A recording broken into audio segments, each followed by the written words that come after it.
नमस्कार, crime news में आपका स्वागत है। मैं हूं आपके साथ अलीम अतहर। अगले आधे घंटे तक हम आपको बताएंगे बिहार झारखंड की हर वो वारदात जिसका सीधे आपसे सरोकार है। पूछेंगे पुलिस प्रशासन से सवाल और देना पड़ेगा हर एक जुर्म का जवाब। करेंगे छोटी से छोटी वारदात की गहनता से पड़ताल। तो चलिए शुरू करते हैं खबरों की पड़ताल।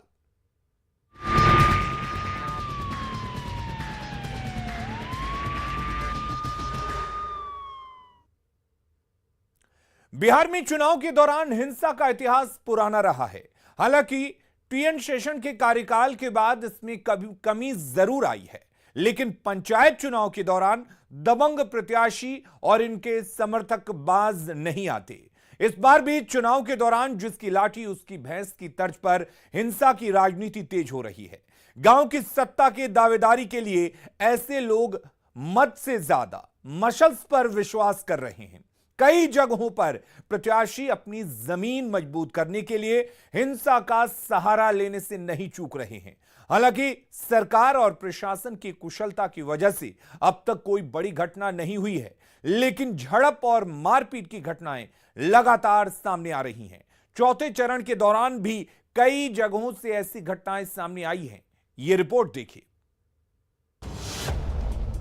चुनावी बिसात में गन बना सहारा, दबंगों के धौंस के सामने जन बेचारा। कहीं वोट के लिए दिखा लाठी की चोट, तो कहीं खूनी संघर्ष में बहा खून। पुलिस नाकाम, दबंगों की बहार।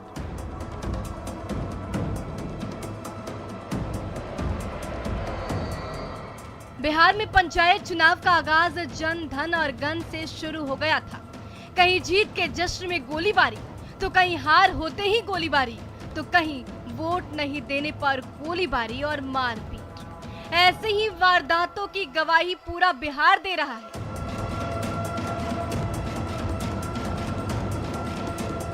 अभी चौथा चरण बीता है और पूरे बिहार के जिले दहशत में आ गए हैं। अब आपको बताते हैं बिहार के किस किस जिले में चौथे चरण के मतदान के दिन क्या क्या हुआ।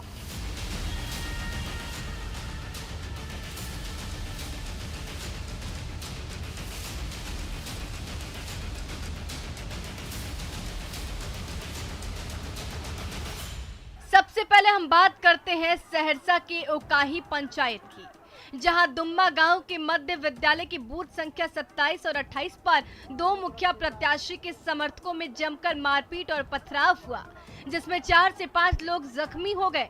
घटना की जानकारी के बाद सदर एसडीपी और सदर एसटीओ भारी संख्या में पुलिस बल को लेकर मतदान केंद्र पर पहुंचे और माहौल को शांत कराया। आपस में लोग लड़ गया था बाहर में और कोई इंजरी नहीं हुई है सर। एक बार इंजर्ड हुआ है, बाहर में लड़ा है आपस में।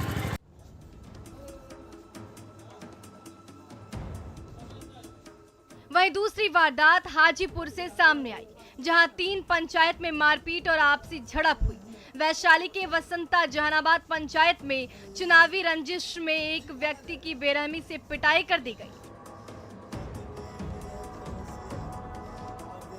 जख्मी के मुताबिक निवर्तमान मुखिया सह प्रत्याशी अवधेश सिंह के समर्थक हैं, जिसके कारण प्रतिद्वंदी मुखिया प्रत्याशी दिग्विजय चौरसिया और उनके समर्थकों ने चुनाव संपन्न होने के बाद जब घर जा रहे थे तभी रास्ते में घेरकर उनके साथ बुरी तरह से मारपीट की। आरोपियों द्वारा फायरिंग भी की गई, लेकिन वो ग्रामीणों के सहयोग से बाल बाल बच गए। वही घटना के बाद पुलिस मामले की छानबीन में जुट गई है।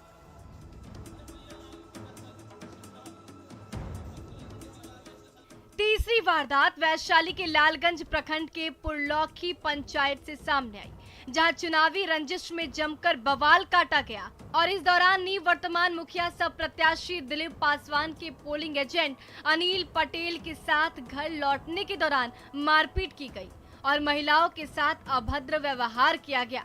इस दौरान घर में आग लगा दी गई।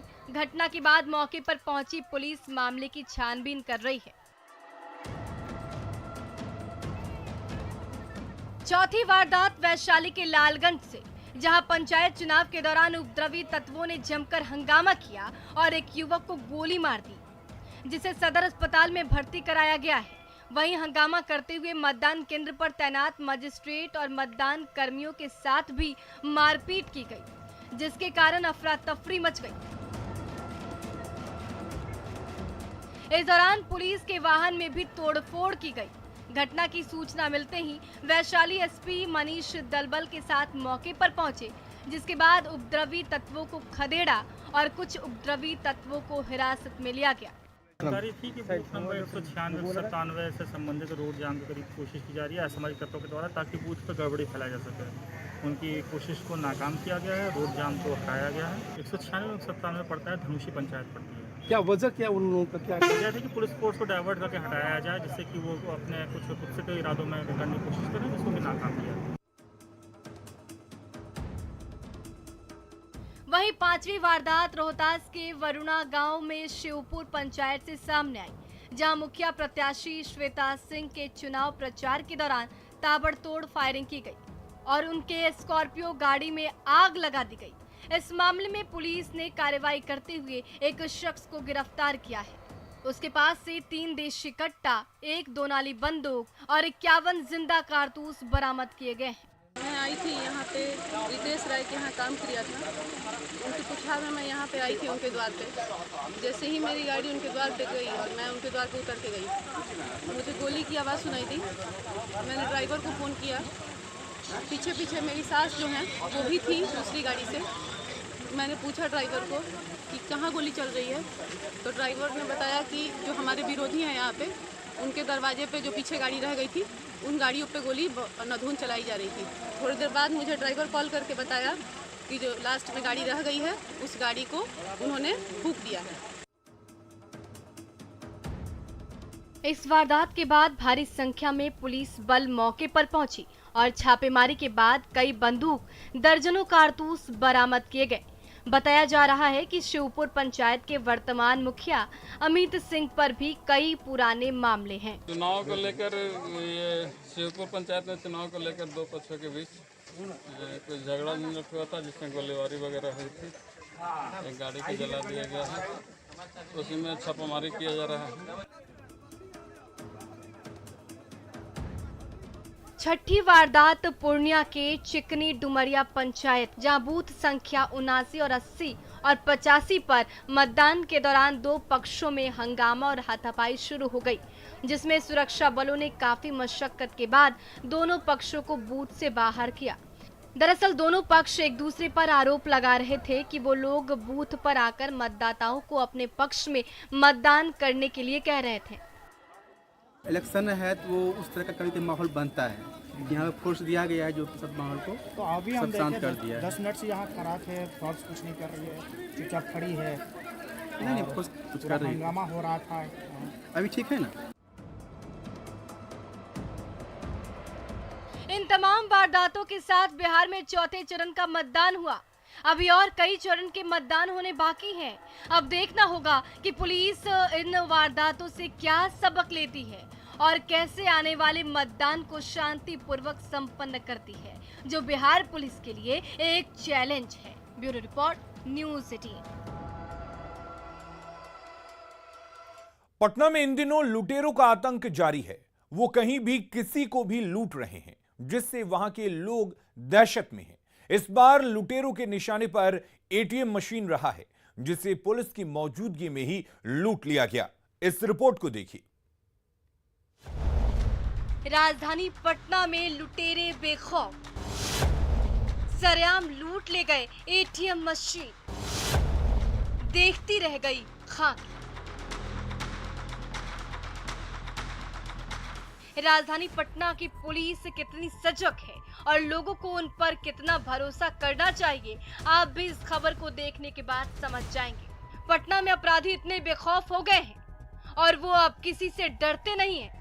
जहां चाहते हैं वहां वारदात को अंजाम देते हैं। इस बार अपराधियों ने एटीएम मशीन लूट की घटना को अंजाम दिया। इस वारदात ने पुलिस के होश उड़ा दिए।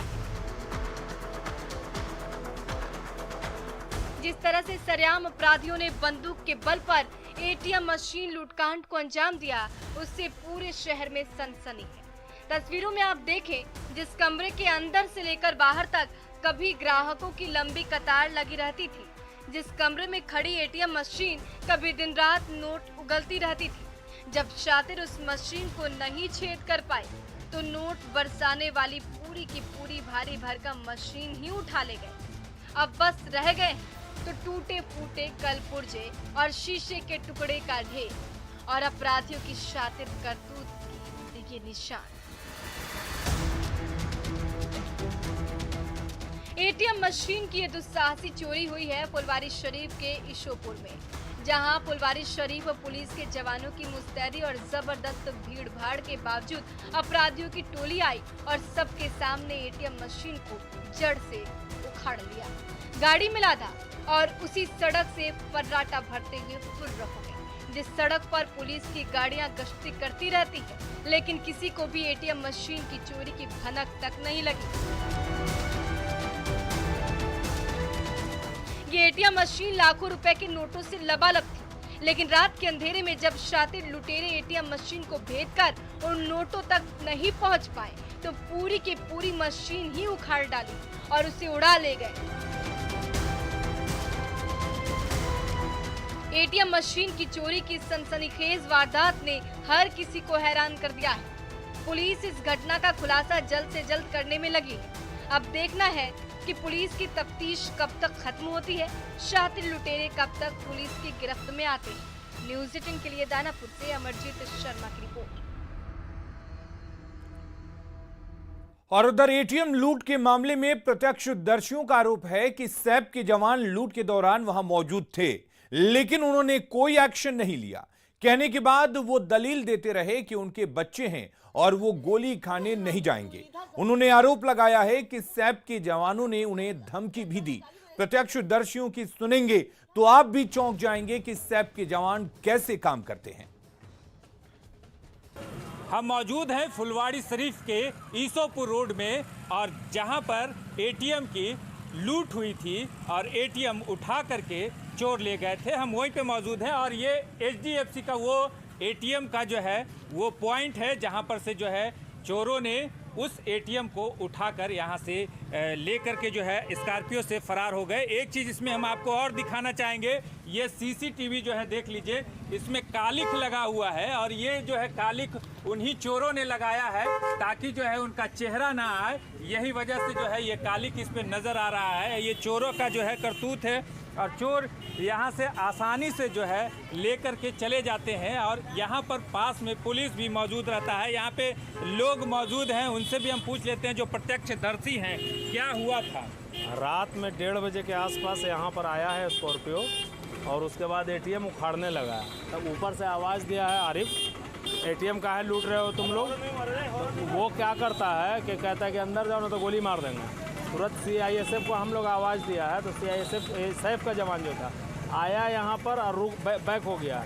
हम लोग बोला कि आइए देखिए एटीएम लूट हो रहा है। तो कहता है कि मेरा बाल बच्चा है, हम गोली खा जाएंगे तब हमको गोली मार देगा तो। और वो लोग वापस बैक हो गया है। तब तक तो ये लोग एटीएम उखाड़ चुका था, लेकर के भाग गया है और गया थाना की तरफ। तुरंत थाना को कॉल किया गया है तो 10 मिनट के अंदर में थाना प्रभारी, उसके बाद क्विक मोबाइल, जिप्सी सब चलाया। लेकिन ये दोनों सैफ जवान जा कर के फिर पुल पर बैठ गया था। जब थाना प्रभारी आकर के दोनों को बुलाए हैं, ये लोग कहता है कि हम लोग को गोली मार देता तो हम लोग क्या कर लेते हैं, हम लोग को बचा लीजिएगा आप लोग, मेरा बाल बच्चा यतीम हो जाएगा तो क्या कर लीजिएगा। उसी पर जो है मकान मालिक भी जो है, हाँ मकान मालिक भी आवाज़ दिया, आरिफ नाम है, और हम यहाँ से आवाज़ दिया। तो जब सीआईएसएफ को, सैफ के जवान को हम बोला है कि तुम ये क्या कर रहा है, जो तुमको गोली नहीं चला सकता था, तो कहता है हमको कि तुम बोलेगा चलाएं गोली दिखाए हमको बोलता है थाना प्रभारी के सामने। क्या नाम हुआ? मेरा नाम हुआ डॉक्टर सरफराज। तो आप देख सकते हैं जो लोकल लोग हैं, जो प्रत्यक्षदर्शी हैं, वो जिस तरह से बोल रहे हैं उससे जो है सरासर गलती जो है उन 2 सिपाहियों का है जो सैफ के जवान हैं, उन्हीं का है। कि आपको क्या लगता है कि कैसे जो है लूट हुआ, बचाया जा सकता था? नहीं, दम बचाया जा सकता था, इसलिए कि रात भर ये रोड चालू है, इसलिए कि यहाँ मेला लगा हुआ है 3 दिन से, और जिसमें लूट होने का कोई प्रश्न नहीं पैदा। ये सरासर सारा खेल आपके सैफ का जवान का है, इसलिए कि सैफ का जवान यहाँ जब से आया है ड्यूटी ठीक से करता नहीं है, बैठ के मोबाइल देखता रहता है यहाँ मोड़ पे। अब कल का कहानी है कि इन लोग बाबा सूद के पास था, हम लोग तो रात में ऐसे ही टहल रहे थे यहाँ पर, इसलिए कि मेरा घर बगल में पड़ता है। लेकिन इन लोग आने के बाद भी जो है वहाँ से बैक हो गया है। उन लोग चाहता तो हवाई फायरिंग भी कर सकता था, नहीं होता तो सामने भी फायर करते थे तो गाड़ी पर फायर करते हो, मानते कि आदमी नहीं लगता, उस गाड़ी पर फायर करते हो ताकि गाड़ी छोड़ के भागता, हल्ला करते हो, कुछ नहीं किया है, सारा दोस्त सारा खेला अब तो साहब का जवान था। क्या नाम है? मेरा नाम फिदा हुसैन हुआ। तो यहाँ के लोकल जो स्थानीय लोग हैं, जो प्रत्यक्षदर्शी हैं, उसके मुताबिक वो सैफ का जवान अगर थोड़ी सी भी कार्रवाई करता, अपना हवाई फायरिंग करता, तो ये एटीएम बच सकता था, लेकिन नहीं बच सका और थाना के गेट से ही वो एटीएम लेकर के आराम से फरार हो गया। स्कॉर्पियो पर लेकर के जा रहा था, जिसका सीसीटीवी फुटेज भी आया है। पुलिस हालांकि 10 मिनट के बाद पहुंची और तब से लगातार लगी हुई है अपराधियों के पीछे, लेकिन अपराधी अभी पकड़ से दूर है। ऐसे में सबसे पहले पुलिस के लिए ये बड़ा चैलेंज है कि उन अपराधियों को पकड़ ले और वो एटीएम बरामद कर ले। लगभग 20 लाख रुपए एटीएम के अंदर कल ही रखे गए थे और 20 लाख रुपए मौजूद थे। दानापुर के फुलवाड़ी से न्यूज़ 18 के लिए अमरजीत शर्मा। और अगली खबर सहरसा से है, जहां एक सनकी पति ने अपनी पत्नी और बच्चे पर एसिड अटैक कर दिया, जिसमें पत्नी ममता देवी सहित 3 बच्चे बुरी तरह से झुलस गए। ये वारदात सदर थाना क्षेत्र के अन्नपूर्णा मंदिर के समीप की है। घटना के बाद परिजनों ने आनन फानन में सभी घायलों को इलाज के लिए सदर अस्पताल में भर्ती कराया है, जहां उनका इलाज चल रहा है। घटना के संबंध में परिजन की माने तो देर रात पति पत्नी के बीच विवाद हुआ था और इसी दौरान पति रवि पोद्दार ने अपनी पत्नी ममता देवी और अपने मासूम 3 बच्चों पर एसिड से अटैक कर घायल कर दिया। घटना को अंजाम देकर आरोपी पति मौके से फरार हो गया है। वहीं घटना की सूचना मिलते ही पुलिस मौके पर पहुंची। फिलहाल पीड़िता का बयान लेकर पुलिस आगे की कार्रवाई में जुट गई है। डाल लिया, पति डाला है। हाँ, पति के द्वारा फेंका गया है। हाँ, पति के द्वारा फेंका गया है। कितने कितने आदमी घायल हैं? 3 आदमी हैं, 2 बच्चा। कब विवाद हुआ था? रात में करीब कितने बजे? लगभग कोई 11 बजता होगा। जी, पति पत्नी का ही विवाद है। इसमें पति जो रवि पोद्दार है वो अपने पत्नी और 2 छोटे बच्चे को सोए हुए में तेजाब, एसिड वाला तेजाब फेंक कर जख्मी करके भाग गया है। आप लोग के द्वारा क्या कार्रवाई? मामला वार्ड नंबर 27 बटराहा की मामला है। हम लोगों के द्वारा उसका स्विच ऑफ बता रहा है। रवि पोद्दार की गिरफ्तारी की कार्रवाई की जा रही है। बेगूसराय में एक युवक की गला रेत कर हत्या कर दी गई है। मामला बीरपुर के पर्रा गांव का है। मृतक संतोष चालक का काम करता था। बताया जा रहा है कि बुधवार रात को जल्द लौटने की बात कहकर संतोष अपने घर के लिए निकला था, लेकिन वो वापस नहीं लौटा। इसके बाद आज सुबह उसका शव घर के पीछे बागीचे में मिला। मृतक का गला रेत कर हत्या की गई है। घटना के बाद लोगों ने नाराजगी जाहिर करते हुए शव के साथ बेगूसराय सड़क को जाम कर दिया। मौके पर पहुंची पुलिस और काफी मशक्कत के बाद लोगों को समझा बुझाकर वहां से हटाया गया। फिलहाल पुलिस ने शव को पोस्टमार्टम के लिए भेजकर छानबीन शुरू कर दी है। साइकिल लिए वहाँ पर गिर भी गए अंगना में, फिर साइकिल उठाया, फिर उसके बाद चले गए तो डेली जाते थे, ऐसा नहीं आज ही गए। डेली अगर जो जाते थे तो हम भी सोचे घूमकर अपना आधा 1 घंटा में आ जाते हैं, तो बोले जो सो जाना, हमें अपन खाना नहीं खाए सो गए। मधुबनी में चोरों के हौसले इस कदर बुलंद हैं कि सुरक्षा बल के जवानों को भी निशाना बनाने से नहीं चूक रहे हैं। ताजा मामला जयनगर थाना क्षेत्र का है, जहां अज्ञात चोरों ने दुर्गा पूजा की छुट्टी में अपने गांव गए एसएसबी के 2 जवानों के घरों का ताला तोड़कर लाखों का सामान चोरी कर लिया है।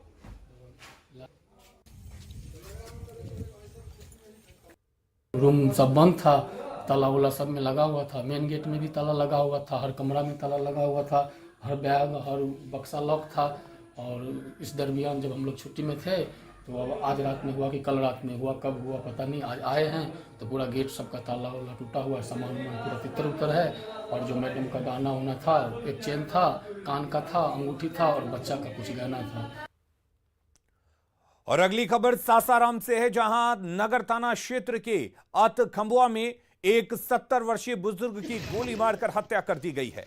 मृतक की पहचान राजगिरी बिंद के रूप में की गई है। बताया जा रहा है कि मृतक राजगिरी बिंद अपने मार्केट के सामने सोए हुए थे और उसी दौरान अपराधियों ने उनके सीने में गोली मार दी, जिससे वो गंभीर रूप से जख्मी हो गए। जख्मी हालत में उन्हें सासाराम के सदर अस्पताल लाया गया, लेकिन इलाज के दौरान उनकी मौत हो गई। घटना के बाद इलाके में सनसनी फैल गई है। सूचना मिलते ही नगर थाना की पुलिस मौके पर पहुंची और मामले की छानबीन में जुट गई है। अपने मोहल्ला खमा में घर पे सोए हुए थे, रात में इनको जगाकर अपराधियों ने गोली मार दिया। फिर उसके बाद इलाज के लिए इनको सदर अस्पताल लाया गया। थाने इलाज के दौरान ही इनकी मौत हो गई। कौन है ये, क्या नाम है? मेरा सोनू कुमार नाम, इनका राजगिरी बिंद नाम है। क्या करते थे? यह अपना मार्केट था इनका और खेती बाड़ी का काम करते थे। और क्राइम न्यूज में फिलहाल के लिए इतना ही, लेकिन खबरें लगातार जारी रहेंगी। आप बने रहिए न्यूज़ 18 बिहार झारखंड के साथ।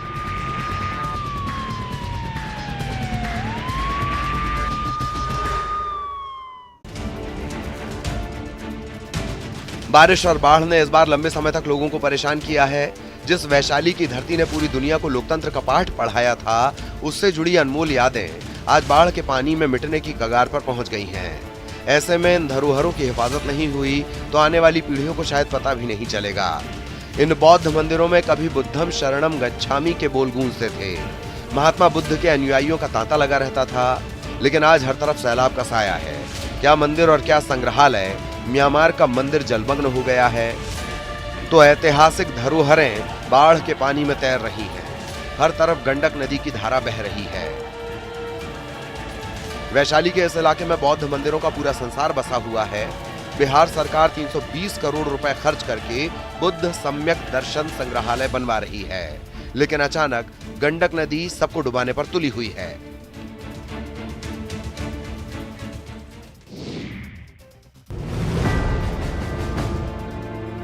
बगहा में न्यूज़ 18 की खबर का बड़ा असर हुआ है। न्यूज़ 18 पर खबर चलने के बाद प्रशासन ने रामनगर अंचल अधिकारी के नेतृत्व में आनन फानन में एक टीम का गठन किया है। ये टीम दोन के 2 पंचायतों के 26 गांवों का निरीक्षण कर नुकसान का आकलन करेगी और राहत देगी। न्यूज़ 18 ने खबर दिखाई थी कि कैसे दोन इलाके के लोग मरीजों को खाट पर लेकर पैदल अस्पताल जाते हैं और करीब 25 किलोमीटर का सफर उन्हें पैदल तय करना पड़ता है। उस क्षेत्र में जो भी लोगों की कठिनाइयाँ है, जैसे किसी का घर कट गया है, आवासीय घर कटा है, पशु शेड कटा है, रास्ता कटा है, कलवर्ट पुल पुलिया कटा हुआ है, और नियमानुसार यथोचित कार्रवाई करते हुए उन लोगों को सारी सुविधाएं उपलब्ध कराएगी। पहले जंगल और फिर कई नदियों को पार कर लोग अपने परिजनों का इलाज कराने जाते हैं। पहाड़ी इलाके में सभी रास्ते टूट चुके हैं। गाँव में इलाज का कोई इंतजाम नहीं। मजबूरी में लोग जान जोखिम में डालकर सफर कर रहे हैं। अब स्थिति बदलने की उम्मीद है।